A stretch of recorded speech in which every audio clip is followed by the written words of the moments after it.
estábamos hablando acerca del reino de Dios. Hablábamos el jueves. ¿Quiénes vinieron el jueves? A ver, levante su mano. Ok, muy bien, les felicito. Ustedes sí me entienden, nosotros no. Voy a hacer que nosotros entiendan. El jueves hablábamos de que el Señor Jesús vino a establecer el reino de Dios en la tierra. Ahora, el reino no es como tal algo físico, no es una ciudad que viene con muros, que tiene el libro y cosas físicas, sillas, mesas. El reino no es eso. El reino es el pensamiento de Dios, la voluntad de Dios para nuestra vida. Cuando Jesús enseña a los discípulos a orar, le dice: venga a nosotros tu reino, y continúa: hágase tu voluntad en la tierra como en el cielo. Es decir, el reino de Dios es la voluntad de Dios sobre nuestras vidas, en nuestro hogar, en nuestro entorno, en nuestro trabajo, en nuestras empresas, en nuestra familia, en nuestros estudios. Es el pensamiento de Dios, es la voluntad de Dios, es el deseo de Dios para con nosotros. Una persona que no tenga el reino de Dios en su vida es una persona que no vive bajo la dirección del pensamiento de Dios, es una persona que no vive bajo la voluntad de Dios, es una persona que tiene una ausencia total y absoluta de Dios en todo su entorno. Ahora bien, decíamos también que para establecer el reino de Dios usted necesita ciertas pautas, ciertos pasos. El primero de ellos hablábamos que era un contacto con lo sobrenatural, con la sobrenaturalidad de Dios. ¿Por qué? Porque cuando usted vive lejos del reino de Dios, usted pierde toda noción de la naturaleza de Dios. Y la naturaleza de Dios no es de esta tierra. Es por eso que Jesús dice, o sea, mi reino, o sea, mi naturaleza no es de esta tierra, sino de otro lugar, de otra dimensión, de la dimensión celestial, que es la dimensión en la que habita Dios. Diga conmigo: Dios no vive en el universo, en el espacio, sino en la dimensión celestial. Es una dimensión espiritual. Allí habita Dios, allí se mueve Dios. Y desde esa dimensión Dios envía órdenes para que sean ejecutadas en la tierra. ¿Usted está de acuerdo conmigo? ¿Sí o no? ¿Sí o no? Ok, amén significa que así sea. Entonces usted me está diciendo que así sea. Pero usted puede decir sí, que es afirmativo. ¿Está de acuerdo conmigo? Eso es lo correcto. Amén. Sí, muy bien. Evangélico. Ok, muy bien. Hablamos de que cuando Moisés, Dios le iba a llamar a sacar al pueblo de Israel de Egipto, y lo llama para que el pueblo de Israel entrase en el reino de Dios. Es decir, Israel no iba a entrar solamente en una tierra física, sino que iba a entrar en el pensamiento de Dios, en la voluntad de Dios, en el lenguaje de Dios, en la comunión con Dios. Cuando Dios llama a Moisés, lo primero que hace con Moisés es que le muestra a Moisés su sobrenaturalidad. Y dice que Dios se le presenta a Moisés a través de una zarza encendida en llamas. Ahora, ¿por qué Dios no se le reveló a Moisés en forma o en la imagen de una persona? Si a Abraham se le presentó como un hombre, si a otros hombres de Dios se les presentó como el ángel de Jehová, como una persona. ¿Por qué Dios, más que evitar que Moisés viese su propia imagen, lo que Dios quería mostrarle a Moisés era su sobrenaturalidad? Ahora imagínense que un hombre se le presente con barba, con una bata larga, con una sandalia, y le dice: yo soy Dios. ¿Usted qué diría? Un placer, qué honor. Le extendería su mano.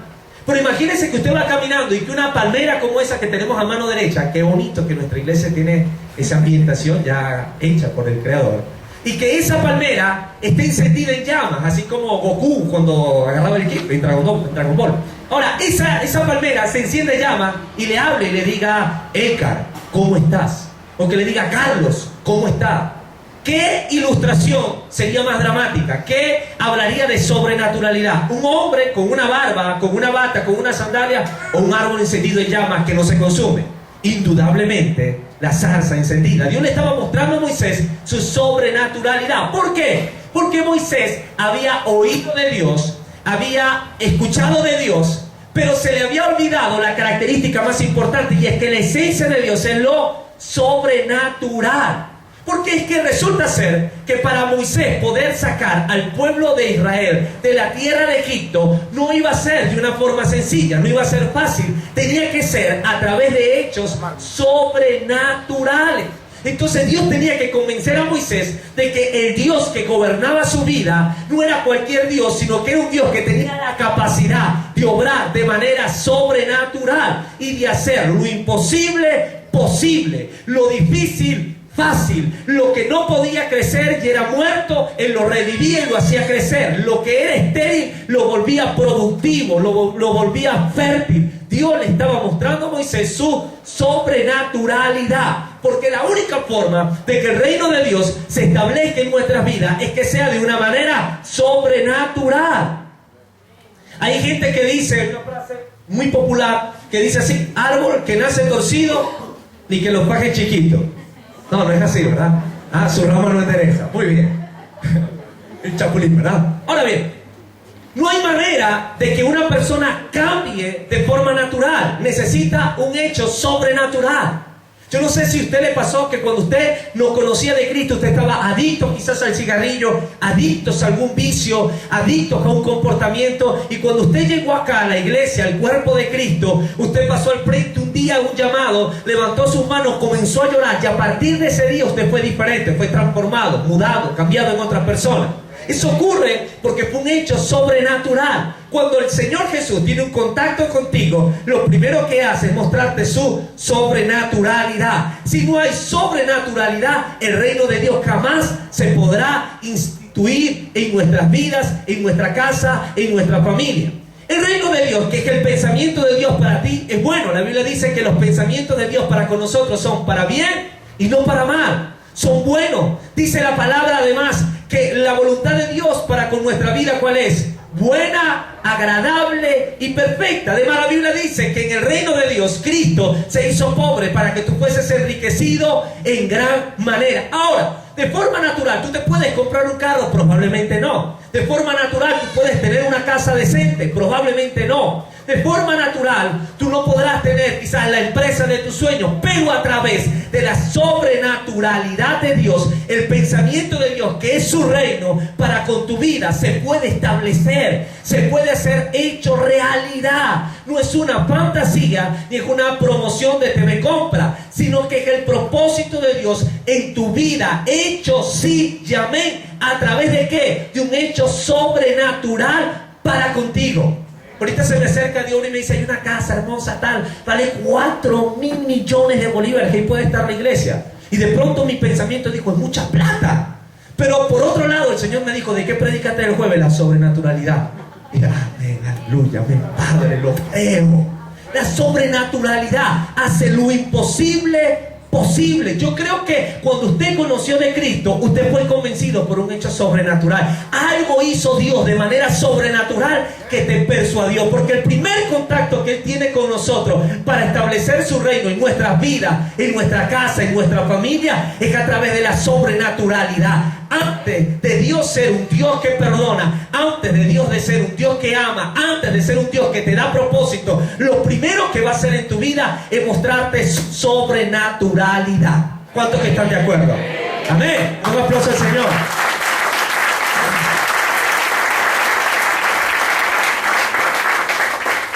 Ahora bien, Dios llama a Moisés y el llamado de Moisés se da por un hecho sobrenatural.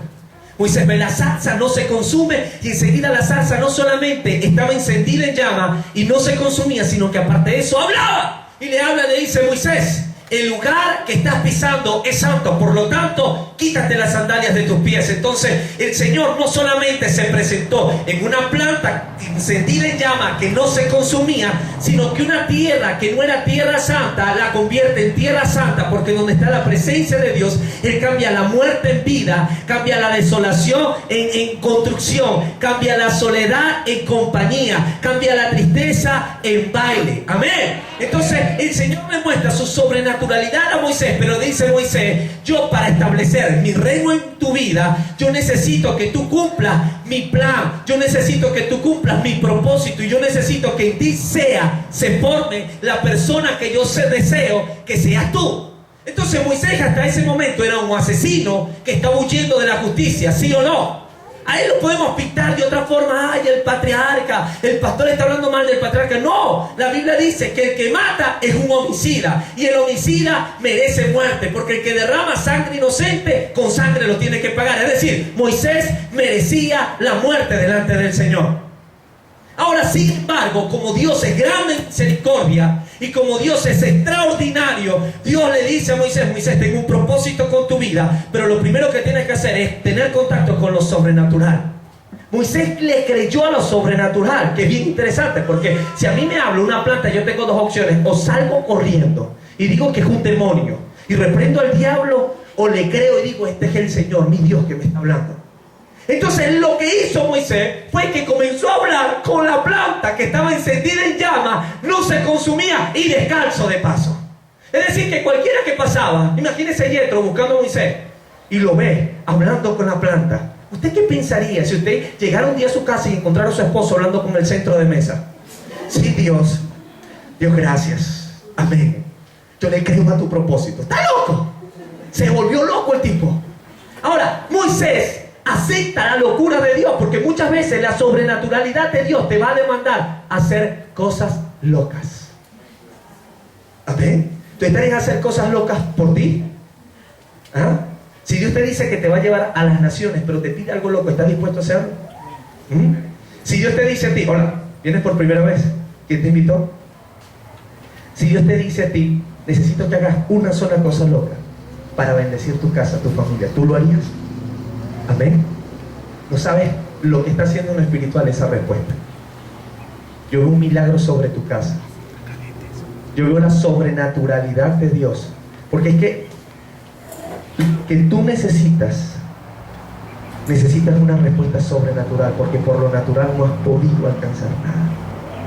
Pero yo hoy declaro como pastor y como profeta, en el nombre de Jesús, que la sobrenaturalidad de Dios viene sobre tu casa, sobre tu vida y sobre tu familia en esta misma hora. En el nombre de Jesús envío ángeles sobre tu casa. Yo veo una sanidad en una mujer, en un vientre. Veo sanidad. Declaro sanidad en el nombre de Jesús. Amén. Amén. ¿Le da un aplauso al Señor?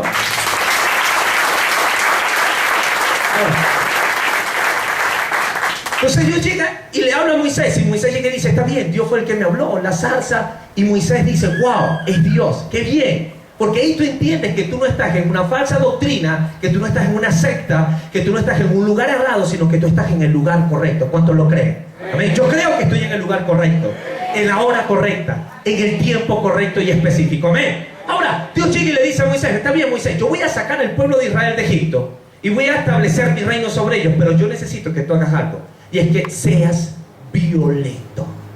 Dios le dice a Moisés: mira, Moisés, está bien, tú eres agresivo. Agresivo es diferente a ser violento. Agresivo es alguien que agrede, que daña a otra persona. Violento es alguien que violenta, valga la redundancia, que irrumpe en algo que se resiste al cambio, y aun cuando ese algo se resiste al cambio, esta persona lo obliga a ser transformado. Ya vamos a estudiar a mayor profundidad este concepto. Entonces Dios le dice a Moisés: mira, Moisés, tú has pensado que tú eras violento, pero tú no eres violento, tú eres agresivo. Tú eres una persona carnal e impulsiva. Pero a partir de ahora necesito que seas violento. Ahora, ¿por qué Dios se lo dice? Porque Dios llega y le dice a Moisés: Moisés, vas a tener que ir a Egipto, y en la tierra de Egipto vas a hablar con Faraón, y a Faraón le vas a exigir que libere mi pueblo. Ahora, mire lo que Dios le estaba pidiendo a Moisés. Dios le estaba diciendo a Moisés: Moisés, vas a volver a tu pasado, volver al futuro. ¿Cuántos vieron la película? ¿Okay? Ahora, Moisés viaja a su pasado, y el Señor le dice: vas a viajar al pasado, te vas a encontrar con tu abuelo. Porque ¿quién era la mamá de Moisés? Su madre adoptiva. ¿Quién era su madre adoptiva? ¿La hija de quién? De Faraón. Por lo tanto, Faraón era el abuelo ¿de quién? De Moisés, que era su abuelo adoptivo. Yo tengo un abuelo adoptivo, y yo mi abuelo adoptivo lo trato como mi abuelo, lo amo, es mi abuelo, lo amo. Yo, ¿dónde lo veo? Bendición, abuelo. Por mi cabeza no pasa que es mi abuelo adoptivo, sino cuando de vez en cuando yo pienso: ay, ¿verdad que es mi abuelo adoptivo? Pero por lo tanto es mi abuelo, yo lo amo. Ahora Dios le estaba diciendo a Moisés: Moisés, vas a volver a la tierra de donde saliste, donde fuiste agresivo, donde mataste a un hombre, en donde dejaste a tu mamá, a tu madre adoptiva, y en donde abandonaste el trono de tu abuelo adoptivo. Es decir, que el próximo al trono, ¿quién era? Moisés, al trono de Faraón. Y Dios le dice, vuelve a tu pasado.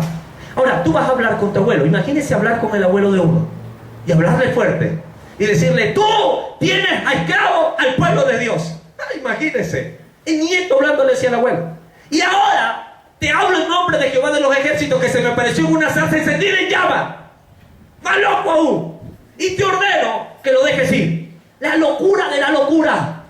Ahora, para eso, Moisés necesitaba violencia y no agresividad. La agresividad la despierta alguien a quien tú quieres maltratar porque lo quieres vengar de algo que te hizo. Pero la violencia la genera cuando tú te presentas ante un reto que se resiste a un cambio y tú quieres transformarlo. Ahora, Moisés, para hacer eso, no necesitaba agresividad, sino que necesitaba violencia. Pero Moisés carecía de violencia porque dentro de su corazón, aun cuando era agresivo, estaba lleno de temor. Muchas veces, cuando, por ejemplo, la oportunidad que tuve de ir a la cárcel, yo vi hombres que habían matado y por eso estaban en la cárcel. Pero en su corazón había temor de que los mataran. ¿Por qué había temor? Porque no eran violentos, sino agresivos. Cuando hay temor en tu vida y tú dices, pero es que yo he hecho otras cosas, a mí el que se me para al frente yo le digo las 4 verdades. Pero cuando tienes que cambiar algo en tu vida y te resistes a cambiarlo porque te da temor, es porque en ti hay agresividad, pero no hay violencia. Diga conmigo, vas a salir violento de este lugar. Dígale que está a su lado, mírenlo, dígale, vas a salir violento de este lugar. Míralo a los ojos, dile, mira, la agresividad la vas a dejar, pero vas a salir violento de este lugar. Amén, denle un aplauso al Señor.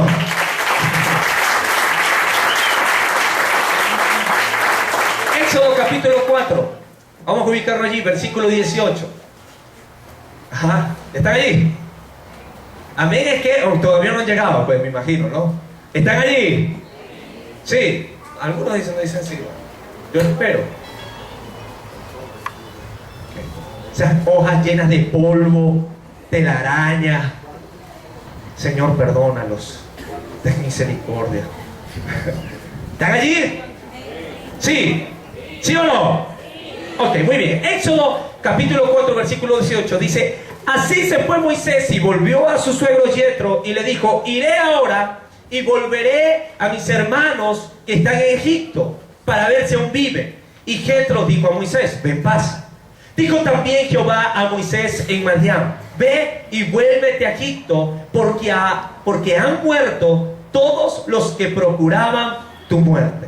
Entonces Moisés tomó a su mujer y a sus hijos y los puso sobre un asno y volvió a tierra de Egipto. Tomó también Moisés la vara de Dios en su mano y dijo Jehová a Moisés: cuando hayas vuelto a Egipto, mira que hagas delante de Faraón todas las maravillas que he puesto en tu mano. Mira las indicaciones. El Señor le dice: cuando vayas a Egipto, que vayas y estés frente a Faraón, vas a hacer todos los milagros. Diga conmigo, va a hacer todos los milagros que he puesto en tus manos. Maravillas son milagros. Cuando Jesús hacía milagros, la gente se maravillaba. Amén. Diga conmigo, Dios colocó el poder de la sobrenaturalidad en su mano antes de ir a Faraón. Tú no puedes ser violento si tú no tienes la sobrenaturalidad de Dios, porque terminas siendo agresivo. Amén. Diga conmigo, yo no puedo ser violento si no tengo la sobrenaturalidad de Dios, porque si no soy agresivo. Me perdona que lo coloque a repetir tanto, pero es que si yo no le coloco esta prédica y este mensaje que vamos en serie como fundamento para este año, difícilmente usted va a conquistar lo que está esperando. Siempre, hago paréntesis, abro paréntesis, siempre que comenzamos el año, oro al Señor, le digo: Señor, ¿qué fundamento vamos a colocar para edificar este año? Este año va a ser un año de bendición y de sobreabundancia a tu vida. Y este mensaje no es un mensaje más ni el del jueves ni de los días que vienen, sino que es el fundamento para lo que vas a desarrollar. Entonces, el Señor le entregó a Moisés sobrenaturalidad para presentarse a Faraón, porque si no había sobrenaturalidad, Faraón no creería. Te voy a decir algo, lo que se resiste al cambio en tu vida, en tu casa, en tu empresa, en tu familia, en tu entorno, se ha resistido porque te ha faltado sobrenaturalidad. Pero una vez que tú tengas la sobrenaturalidad de Dios, tú te vas a presentar delante de Faraón a demandar lo que es tuyo, lo que te pertenece en Cristo Jesús. Amén. Ahora bien, versículo 19, dijo también Jehová a Moisés en Madián: ve y vuelve a Egipto, porque han muerto todos los que procuran tu muerte. Entonces Moisés tomó a su mujer y sus hijos y los puso sobre un asno y volvió a tierra de Egipto. Tomó también Moisés la vara de Dios en su mano y dijo Jehová a Moisés: cuando hayas vuelto a Egipto, mira que hagas delante de Faraón todas las maravillas que he puesto en tu mano, pero yo endureceré su corazón de modo que no dejará ir al pueblo. Y dirás a Faraón: Jehová ha dicho así: Israel es mi hijo, mi primogénito. Ya te he dicho que dejes ir a mi hijo para que me sirva, mas no has querido dejarlo ir. He aquí, yo voy a matar a tu hijo primogénito. Entonces viene el Señor y le dice a Moisés: Moisés, tú vas a ir ante Faraón y con la sobrenaturalidad en tu mano, porque en la vara el Señor había colocado el poder de transformar cualquier cantidad de cosas. Diga conmigo, la vara es Cristo. Amén. Venía y cuando Moisés se presenta ante Faraón, los magos de Faraón, ¿sabes qué hicieron? Tiraron sus dos varas, se convirtieron en serpientes, pero la de Moisés la tiró, se convirtió en una serpiente más grande y se comió las otras dos. Con la vara golpeó las aguas y ¿qué pasó? Se abrieron en dos. La vara era el punto del contacto sobrenatural. Amén. Así de sencillo, sin más complicaciones. De pronto la vara era un pedazo de la zarza. Yo no sé dónde sacó la vara, pero era el punto de la sobrenaturalidad de Dios en la vida, en el llamado y en el propósito de Moisés. Ahora, Moisés se presenta ante Faraón, pero Dios le dice a Moisés: yo voy a endurecer su corazón, porque él va a liberar ciertamente al pueblo, pero él tiene que ver mi gloria, mi poder revelada sobre tu vida. Cuando algo se resiste al cambio en tu vida, cuando el sistema se resiste al cambio de Dios en tu vida, a la institución del reino de Dios, es más que una adversión para hacerte daño, una oportunidad para que la sobrenaturalidad de Dios se muestre en tu vida. Cuando Dios declara sobre mí una palabra de prosperidad a nivel de empresa y de gerencia, y el dólar se dispara para tratar de asfixiar mi economía, esa es la oportunidad para que la sobrenaturalidad de Dios se revele y a través de ella Dios pueda glorificarse, de igual manera bendecir mi vida. Amén. Denle un aplauso al Señor.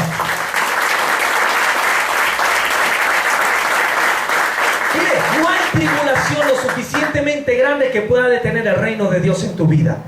Pero tú necesitas pararte delante de Faraón y retarlo. Este es el año de retar a Faraón. Este es el año de retar el sistema.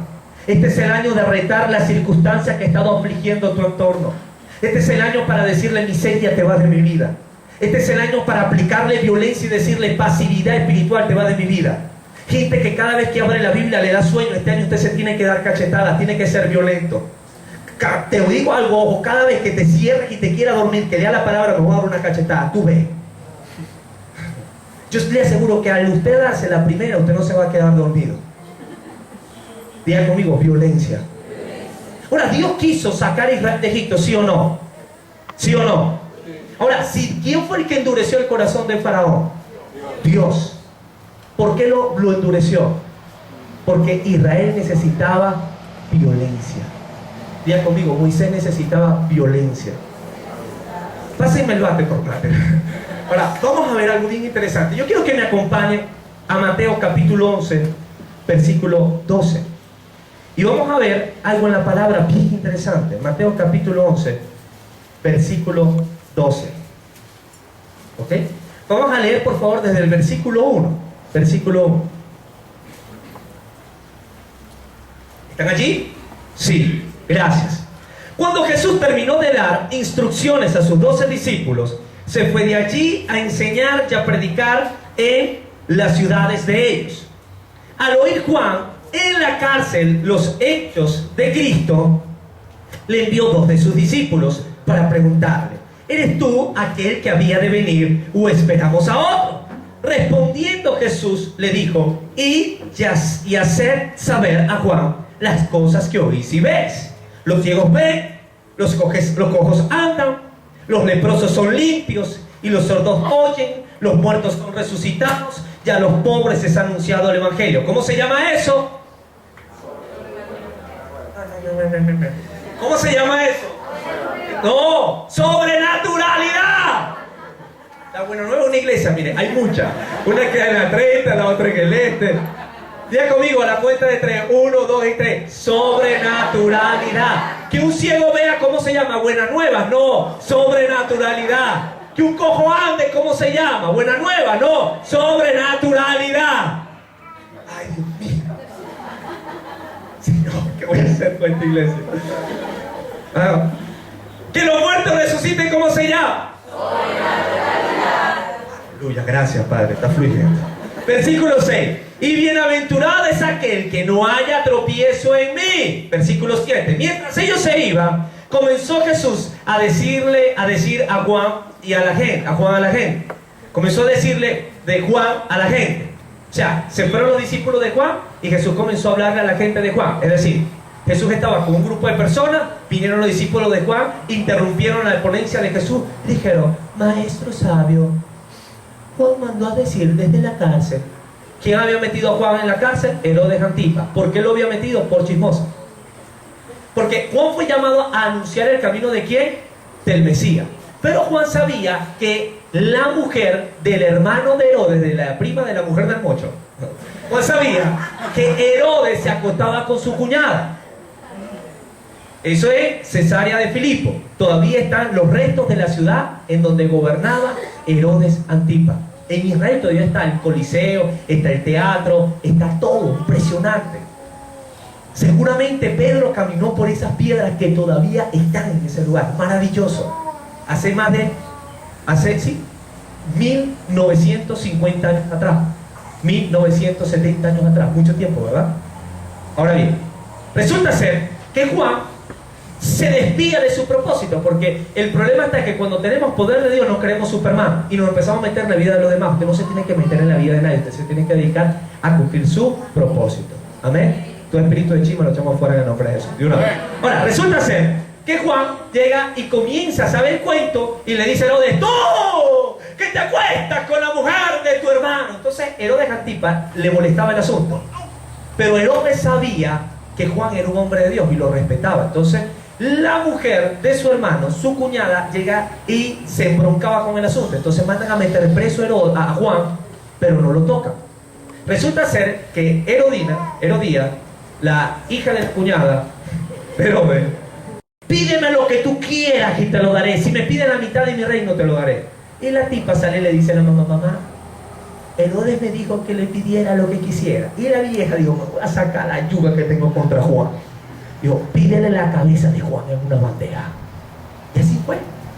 Y Herodes, cuando la chica le pide eso, se entristeció porque respetaba a Juan, pero como había declarado la palabra, tenía que cumplir. Y matan a Juan. Bueno, cuando Juan está preso, antes de que le corten la cabeza, imagínense, ¿por qué estaba en la cárcel? Ahora bien, resulta ser que él sabía que Jesús era el Mesías, ¿sí o no? Era el primo de Jesús. María le había contado a Elizabeth cómo había salido embarazada por obra del Espíritu Santo. ¿Sabía o no sabía que era el Mesías? Ahora, cuando él bautiza a Jesús y dice: este es aquel que había de venir y todo el asunto, el que no soy digno de desatar las sandalias, ¿sabía o no sabía que era Jesús? Sí, pero el tipo en la cárcel le entra amnesia temporal y se le olvida todo eso y le manda a preguntar a Jesús que si él era el que había de venir o él tiene que esperar a otro. Ahora, ¿por qué de seguro? Porque Juan dijo: no, este no es el Mesías, porque si fuera el Mesías ya me hubiese sacado de la cárcel. Aquí estoy preso, pero es que el asunto es que él no estaba preso por el Evangelio, él estaba preso por chismoso. Así de sencillo. ¿Ahí? Entonces está Jesús y le llegan los 2 discípulos de Juan y de imprudente delante de todo el mundo le dice: ¿eres tú? Esperamos a otro. Entonces Jesús dice: estos sí son apretados, de verdad. ¡Ah, qué lindos son! Y Jesús llega y le dice, ¿qué pasa con los ciegos? Ven, ¿verdad? Los cojos, ¿qué hacen? Caminan. Los sordos, ¿qué hacen? Oye. Las suegras, ¿qué hacen? Se mueren. Entonces, eso dice, ciertamente, ojalá que no pase nunca con la mía. Ya traspuesta. Se va de viaje y mi suegro de la suegra, no, el suegro va a sufrir, yo sé que sí. Ahora, muchos vamos a, bueno, pizza, vamos a tener que comprar pizza, vamos a inventar. Ahora, lo cierto está, es que Jesús le dice, fíjese lo que le dice, versículo 5, los ciegos ven, los cojos andan, los leprosos son limpiados, los sordos oyen, los muertos son resucitados, y a los pobres es anunciado el evangelio, y bienaventurado es el que no haya tropiezo en mí. Mientras ellos se iban, comenzó Jesús a decir de Juan a la gente. Entonces Jesús dijo, bueno, ya que estos chismosos vinieron a hablar de Juan y de mí, y lo hicieron público, ni siquiera en privado, entonces dijo, bueno, yo voy a seguir hablando de Juan. Siguientes palabras del maestro. ¿Qué saliste a ver al desierto? ¿Una caña sacudida por el viento? Es decir, un Simón. ¿O qué saliste a ver? ¿A un hombre cubierto de vestiduras delicadas? He aquí los que llevan vestiduras delicadas en las casas de los reyes están. Pero, ¿qué saliste a ver? ¿A un profeta? Sí, os digo, y más que profeta. Porque este es de quien está escrito, he aquí, yo envío mi mensajero delante de tu faz, el cual preparará tu camino delante de ti. De cierto os digo, entre los que nacen de mujer no se ha levantado otro mayor que Juan el Bautista. Fíjate el concepto que Jesús tiene de Juan. O sea, no hay otro de entre los que nacen que sea mayor que este. Y pues, duro, dice Jesús. Punto y coma. Pero el más pequeño en el reino de los cielos es mayor que él. ¿Por qué Jesús dice eso? Diga conmigo, la duda me hace pequeño. La duda daña. Tú puedes tener un propósito grande y una vida pequeña por culpa de la duda. Ahora, Jesús llega y dice el versículo 12, desde los días de Juan el Bautista hasta ahora el reino de los cielos sufre violencia y los violentos lo arrebatan. Jesús llega y dice, mira, desde los días de Juan el reino sufre violencia, claro. Herodes, persecuciones, había cualquier cantidad de cosas en contra del reino de los cielos. Se había levantado gente a decir que eran falsos, que eran mentirosos, había una persecución. Pero, dice Jesús, solamente gente violenta arrebata el reino. ¿De quién estaba hablando Jesús? De Juan. Jesús dijo, mira, Juan tiene un propósito hermoso, Juan es lindo, Juan es bello. Es más, antes de él no había otro de él. Jesús no habló mal de Juan, Jesús habló bien de Juan. Pero Jesús dijo, hay algo que carece Juan. Y es que es cierto, hay violencia. Es cierto, hay un Herodes Antipas que te mete preso. Hay un faraón que toma al pueblo de Israel por prisionero. Pero a pesar de que exista eso, solamente gente violenta que se atreve a pararse al frente de Faraón y decirle, Faraón, deja salir al pueblo de Dios, suéltalo de sus presiones, son los que tienen la capacidad de arrebatar el reino de Dios, de traer la realidad de Dios, el pensamiento de Dios, los deseos de Dios para nuestra vida, a nuestro entorno, a nuestra realidad y a nuestro diario vivir. Amén. Den un aplauso al Señor.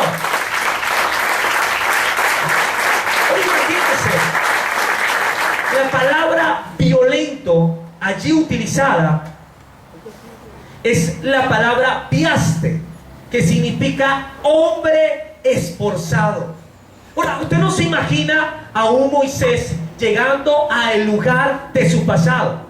¿Cuántos quisieran volver a su pasado? Yo creo que ninguno de nosotros quisiéramos volver al lugar de los errores, al lugar en donde ocurrió el crimen, al lugar en donde vimos a nuestro propósito morir, al lugar en donde vimos a nuestra vida morir. Nadie quisiera ver a las personas que nos hicieron daño tiempo atrás. Nadie quisiera ver a las personas que hirieron nuestro corazón, que nos maltrataron, que nos hicieron desistir. Pero sin embargo, el Señor le dice a Moisés, tú dejaste algo allá, más que enemigos. Tú dejaste tu propia vida, tú dejaste tu propia gloria, tu propia grandeza, y tú tienes que llegar a recuperarla. Yo le dice a Moisés, necesitas ser violento. Moisés se tenía que levantar y ir a un lugar de donde había salido y dar la cara. Usted se imagina a las personas cuando lo vieron los soldados. ¡Viene Moisés! ¡Moisés! ¡El traidor! Otros quizás dijeron: ¡viene Moisés! El del propósito, el del llamado, qué sé yo. Pero Moisés necesitaba violencia para levantarse y dar la cara en ese entorno. Ahora, el Señor llamó a Moisés y Moisés tenía que imprimir en su vida esfuerzo. Y él tenía una vida hecha. Y él tenía una nueva familia. Y él tenía esposa, tenía hijos. Séforo. Tenía un suegro, no tenía suegra, gloria a Dios. Él no se nombra. Pero Moisés tenía una vida hecha, pero a pesar de eso, Dios le dice: Moisés, necesito que te levantes y que imprimas esfuerzo en tu vida. Diga conmigo: hay momentos en los que voy a estar cómodo, pero Dios va a demandar esfuerzo en mi vida. Violencia significa viaste. Y viaste. Y la palabra esfuerzo, diga conmigo, esfuerzo, es la palabra biazo. Biazo significa forzar por entrar, violentar. De seguro cuando Moisés llegó a Egipto no le quisieron abrir la puerta. ¡Ay! ¿Tú crees que vas a venir a ver a Faraón otra vez? ¡Ay! ¿Tú crees que las bendiciones te van a tocar fácil? Es como cuando usted va a meter currículum en una empresa y lo mandan para internet. Es así: usted va a Farmatodo y en Farmatodo nadie lo atiende. ¿Dónde lo mandan? Internet. Métalo por internet. Diga conmigo: Faraón quiere cortar la bendición. Pero ahí es cuando Moisés tiene que aplicar fuerza. Diga conmigo: fuerza. Diga conmigo: sobrenaturalidad. Así que biasco significa forzar por entrar. Diga conmigo: forzar por entrar. Mire, aun cuando los cambios se resistan en su entorno, usted tiene que forzar. ¿Cuál es el problema de nosotros? Es que metemos currículos, no me llaman, y nos quedamos en la casa comiendo cable. No, usted tiene que salir y tocar puerta. Amén. Monté un negocio, quebró, cómprese una cava y se pone a vender empanadas. La iglesia compró un trailer de perro y yo lo vi en estos días. Yo, ¿cómo que monto ese trailer en la Vargas con 21? Yo, ¿por qué no? No digo que lo vaya a vender. Yo podría vender perro, no hay problema. Pastor Perrero. ¿Cuántos dicen amén? Okay, ahora, pero un joven de la iglesia puede vender perros y ese trailer parado. Pero ¿quién tiene que aplicar fuerza a eso? El que tiene la necesidad. Ahora, el problema está en que el que tiene la necesidad prefiere mendigar que trabajar. Y esa mentalidad de mendigo hay que erradicarla de nuestras vidas. ¿Amén? Gente que en la casa tiene un lío armado, los chicos son rebeldes. Y saben: ay, es que a ella le gusta pintarse y bailar la mazucamba con minifalda. Ay, pastor, yo no sé qué hacer, no te tienes que forzarla. Mire, que esa faldita me la quita ya. Echarle tijera, comprar una túnica de monja, contársela. Y usted camina así, pues. Sí, me hago entender. El problema de esta sociedad es que ha sido una sociedad permisiva. Ahora, ha sido permisiva con el libertinaje, pero ha sido permisiva con los abusos y excesos que se han generado en contra de nuestra vida. Nos votan: ay, no voy a pelear nada porque en el Ministerio de Trabajo se demoran 10 días. Que me arreglen como quieran. O sea, esa mentalidad de mendigo usted tiene que quitársela. Usted tiene que ser violento. Usted tiene que tener violencia. Usted tiene que pelear lo que el Señor le ha dado. Si usted tiene la sobrenaturalidad de Dios en su mano, ¿por qué no la usa? Amén. Ay, Señor, haz lo que tú quieras, que sea tu voluntad. La voluntad de Dios ya se hizo, es buena, agradable y perfecta en tu vida. Ahora la pregunta sería: la circunstancia que está afligiendo tu vida es buena, agradable y perfecta. No, entonces no es la voluntad de Dios. Entonces te falta que aplicar violencia, porque ya Dios te entregó lo bueno, lo agradable y lo perfecto. Ya Dios que había hecho a Israel libre de la mano de Faraón, pero faltaba alguien que lo sacara de ese lugar, que se le parara frente a Faraón con violencia y le dijera: deja salir al pueblo de Dios. Amén. Ahora, forzar es la misma palabra anancaso. Forzar y obligar es la misma palabra. Obligar significa poner una constricción sobre algo. Dice: mediante amenazas, petición, fuerza. Diga conmigo: fuerza violenta. Entonces, cuando Moisés fue hasta Faraón, ¿qué le dijo? Deja salir al pueblo. Porque si no lo dejas salir, ¿qué voy a hacer? Voy a matar a tus primogénitos. Diga conmigo: amenaza. Usted tiene que amenazar las circunstancias. Usted no ha amenazado lo que le aflige. ¿Ah? Miseria, te doy 3 días para que salgas de mi vida. Si no sales, mira, te maldigo y tú misma te vas a morir en miseria. Diga conmigo: amenaza. Usted tiene que amenazar al diablo. Diablo, tienes tus días contados, cerdo infeliz. yo voy a la presencia de Dios, pero tú vas a ir a un lago de fuego y azufre, donde vas a ser encadenado por 1000 años, después de 1000 años ni siquiera sé lo que Dios va a hacer contigo, pero va a ser horrible. Diga conmigo, amenaza. Te tiene que amenazar lo que le aflige. Depresión, si no te va de mi vida, te voy a deprimir con oración. Carne, si no te resistes al cambio y no te guardas en santidad, te voy a quemar, me voy a marcar. Yo no sé qué voy a hacer, más tatuar santidad, pero carne, de que eres santa, eres santa. Pero usted tiene que ser violento, usted tiene que forzar las cosas, usted tiene que amenazar, usted tiene que ser un gallito de pelea. Usted tiene la vara de Dios en su mano, la sobrenaturalidad de su parte. ¿Hasta cuándo va a estar pasivo, vale? En el nombre del Señor. Amén. Ahora, ¿cuál es nuestro problema? Que esperamos que las cosas sucedan. Nosotros tenemos que ser provocadores. Ahora, te pregunto algo, ¿la mujer del flujo de sangre no por su milagro? Claro que sí.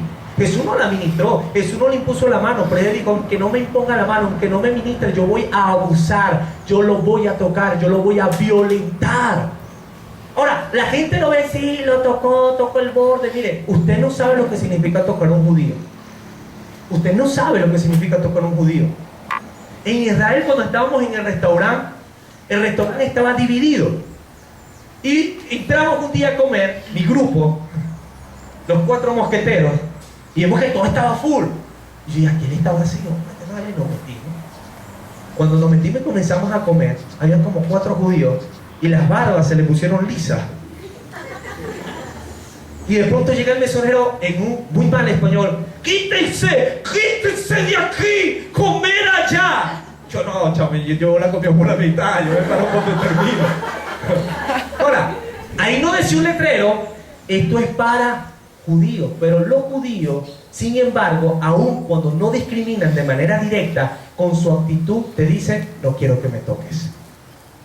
Vi un indigente bonito, en serio, una barba, yo le digo, un picture, foto, ¿no? ¿Qué se dice? Foto. Y, no, pero mi foto se deja. Entonces, el día de reposo, hay 2 ascensores, un ascensor para la gente común y un ascensor para judíos. Una señora que en el día de reposo se quiso meter en el mismo ascensor de judíos porque no lo sabía. Y entender hebreo es muy difícil, es complicadísimo, se lo aseguro. Y esta señora no entendía. Sin embargo, uno que medio conoce ahí de lo que son las leyes de ellos, le dijo un pastor, hermana, que está en día de reposo y que usted lo va a contaminar, usted es inmunda para él, déjelo que se monte. La señora se quedó quieta, el judío, y se montó. Impresionante. Ahora, la mujer del flujo de sangre, ¿sabes qué hizo? Violentó al Señor. Y dijo, ese es lo sobrenatural. Yo necesito lo sobrenatural para que en mi vida haya un milagro. Pero ella aplicó violencia y lo tocó. Amén. Ahora, la mujer del flujo de sangre, aquella mujer sirofenicia que le pidió un milagro a Jesús, Jesús le dijo, mira, no es bueno darle el pan de los hijos ¿a quién? A los perrillos. ¿Qué les dijo? Perra. Hay una versión que dice a la perra. Lo que pasa es que Reina Valera lo colocó muy bonito para que no se escuchara tan feo. Pero perro era un término despectivo. Es como los baduinos le decían cuervo. Es por eso que algunos dicen que a Elías no lo alimentó un animal, un cuervo, sino que lo alimentó fue un baduino. Y baduino, como cuervo, era una persona gentil, una persona del mundo, que fue y lo alimentó. Eso es un hecho sobrenatural. Porque que un gentil alimente a un judío, eso era un milagro de Dios, porque se odiaban. En ese entonces Elías no era judío, un israelí. Ahora, ¿qué ocurre? Esta mujer le dice, Señor, si aún hasta los perrillos comen de las migajas que caen de la mesa. O sea, ¿qué le dijo? Señor, está bien, dime perra todo lo que tú quieras, pero las migajas son mías. Si yo soy perro, los perros comen de migajas. Así que de todos los milagros que tú vienes a hacer, tú a mí me vas a entregar, aunque sea migajas de milagro, pero yo necesito mi milagro. ¿Qué hizo esa mujer? Argumentó, diga conmigo, argumentó. Lo amenazó. Le digo, Señor, mira, o me das porque me corresponde. Violentó al Señor. Y el Señor dijo, wow, tremenda fe la que tiene esta mujer. Y enseguida le concedió un milagro. La gente que recibió milagros en la palabra fueron personas violentas. No fueron un poco, ahí toca, ay, no, haz milagro en mi vida. No, fueron gente violenta. No hubo un violento que no se quedara sin un milagro. Un centurión romano mandó a llamar al Señor, y cuando el Señor venía le dijo, mire Señor, es mejor que ni llegues a mi casa porque una palabra tuya bastará para sanar. Y Jesús dijo, wow, no ha hallado fe en todo este lugar, sino como la de este hombre. Y lo honró. Una mujer que era supuestamente prostituta, dicen algunos, entró a la casa, Jesús estaba con otros hombres y quebró un frasco de alabastro y comenzó a lavar sus pies, y los hombres dijeron, si supiera la que le toca los pies, y Jesús dijo, ¿qué es lo que está pasando a ti? Hay que perdonarle, dijo, y lo honró a esa mujer. ¿Por qué lo honró? Porque ella fue violenta, ella no pidió permiso. Ella no llegó, ay, todo que me dejan pasar, quiero lavar los pies del maestro. No, ella abrió puertas, se metió y ¡pum! Al suelo y lo ungió. ¿Ves? Porque fue violenta. Jesús lo que estaba queriendo decir, Juan es grande, no hay otro más grande que Juan. Juan anunció el evangelio, pero cualquiera que sea violento, por muy pequeño que sea, pasa a ser mayor que él. Porque en el reino los grandes no son los que saben. En el reino los grandes no son los que leen. En el reino los grandes no son aquellos que tienen todo el conocimiento de la letra, sino aquellos que operan en violencia para que lo sobrenatural de Dios se revele en su vida, trayendo milagros sobre él. Amén. Ahora, ya para finalizar, el Señor le mandó a Israel, a Egipto, ¿cuántas plagas? ¿Cuántas? 10. Diga conmigo, sangre, ranas, mosquitos con piojos, insectos, pestilencias para ganado, úlcera, granizo, langosta, oscuridad y muerte de primogénito. Todo lo que sufrió Egipto por consecuencia de ¿qué? De Dios glorificarse con Israel. Te voy a decir algo, el Egipto que hoy te oprime va a sufrir por causa tuya. La crisis que hoy te oprime va a sufrir por causa tuya. El que se levanta en contra de ti, ¿sabes qué? Va a sufrir por causa tuya. Porque si tú caminas en lo sobrenatural de Dios, la violencia es parte de tu vida y no habrá candados que se resistan ante tu voluntad. No habrá puerta que pueda permanecer cerrada ante tu voluntad. No habrá sueño que no se pueda cumplir ante tu voluntad y tu determinación. Hoy tú te tienes que levantar, iglesia, en el nombre del Señor Jesús, y con la sobrenaturalidad de Dios aplicar violencia a aquello que se resista al cambio en tu entorno. El reino de Dios se tiene que establecer sobre tu casa, sobre tus hijos, sobre tu familia, y aquello que se resiste al cambio va a ser oprimido por la mano poderosa del Señor, porque te va a dar la tierra, las riquezas que te pertenecen, porque tú en esta tierra verás la gracia y el favor de Dios sobre tu vida, sobre tu casa y sobre los tuyos en Cristo Jesús. Amén. Vamos a estar de pie, por favor.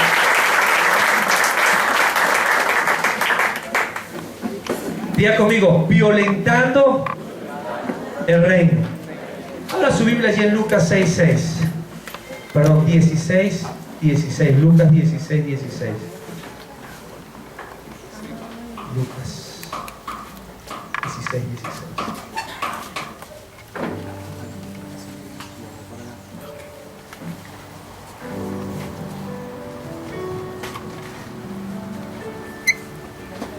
¿Están allí?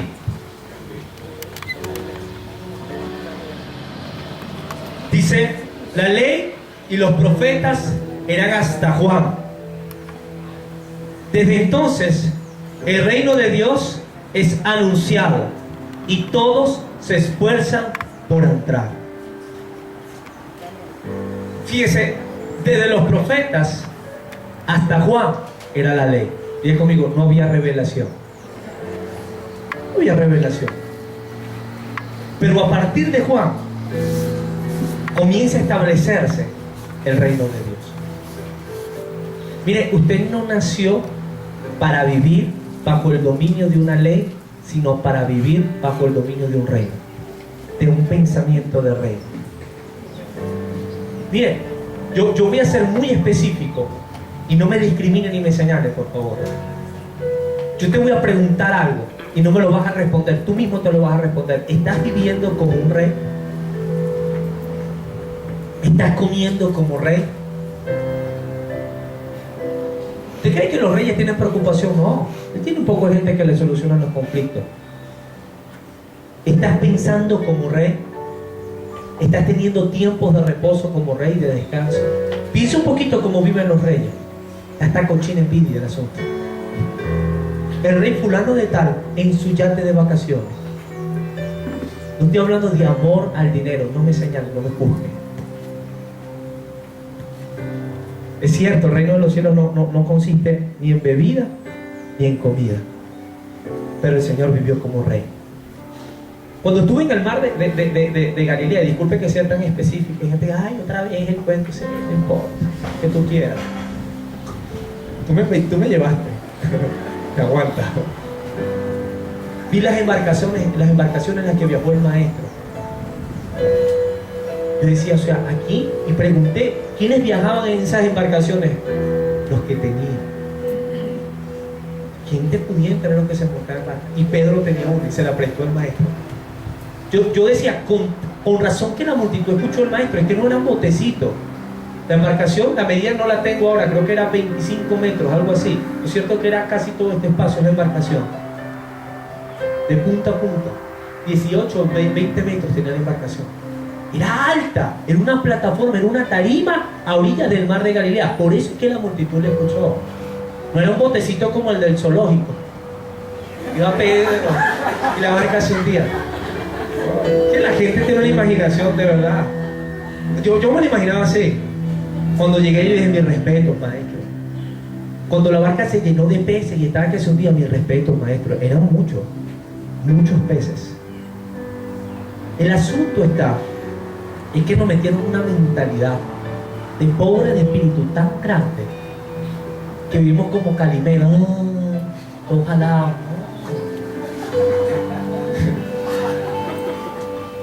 Ahora, el asunto está es que las cosas tú no las vas a obtener por tu propia fuerza, sino por la sobrenaturalidad de Dios. Pero hace falta que alguien aplique violencia. Ese es el aporte que tú vas a dar. Diga conmigo, violencia. ¿Mi aporte cuál es? Violencia. Diga conmigo, forzar la entrada, obligar, colocar una constricción mediante amenazas, peticiones, aplicar fuerza. Esa es tu función. Cuando algo se resiste al cambio, usted tiene que obligar. Estamos en este lugar. Hoy veía esa columna atrás. Yo digo, quiero colocar la cámara en el medio. La columna no me da. Yo tengo que tumbar eso. De una forma o de la otra lo tengo que tumbar. Vi eso lleno de montes. Esta semana tengo que solucionar. O sea, si nosotros no somos violentos, ¿cómo bajamos? ¿Cómo hacemos que el reino de Dios se establezca en nuestras vidas? O sea, el Señor dijo, Juan es muy lindo y todo, pero el tipo tiene una carencia de violencia. Anda metido en lío y después quiere que uno lo esté ayudando. No, que sea él. Si él por su boca se metió en la cárcel, que por la misma boca salga. ¿Usted cree que si Juan no ha sido violento no sale de ahí? Claro que sale. Herodes Antipas le tenía miedo, le tenía respeto. Ahí dice la palabra, no lo quería tocar. Satanás te tiene miedo. La Biblia dice que cuando el cristiano más débil ora, ¿sabe qué hace el enemigo? Tiembla. Pero Herodes te va a cortar la cabeza si tú no eres violento. Entonces, gente, con un gran llamado, pero con una vida pequeña por carencia de violencia. Murió cristiano con gran promesa, el obituario. Murió cristiano con gran propósito, llamado a las naciones. El Señor lo llamó a las naciones, pero nunca sacó el pasaporte. Cristiano murió sin tener vehículo, toda la vida estuvo montado en ruta 5, lo atracaban. Dios le iba a entregar un carro, pero nunca sacó la licencia. Murió cristiano, el Señor le iba a dar una empresa, iba a ser el próximo Donald Trump, pero el tipo murió como esclavo, sirviéndole a otro, trabajándole. La CBA se lo absorbió, las empresas básicas se lo comieron, el INSE lo explotó hasta lo sumo, lo dejaron con un lumbago a los 65, lo botaron, lo jubilaron, le dieron 2 lochas, la jubilación le llegó 10 años después. El Señor lo había llamado como empresario, pero nunca se atrevió a alquilar un local y comenzar a vender empanadas por falta de violencia. ¿Qué va a decir tu obituario? O sea, es el tiempo, es ahora. Levántate. ¿Dónde están los Moisés de esta congregación? ¿Y dónde están los violentos desegadores? Yo no sé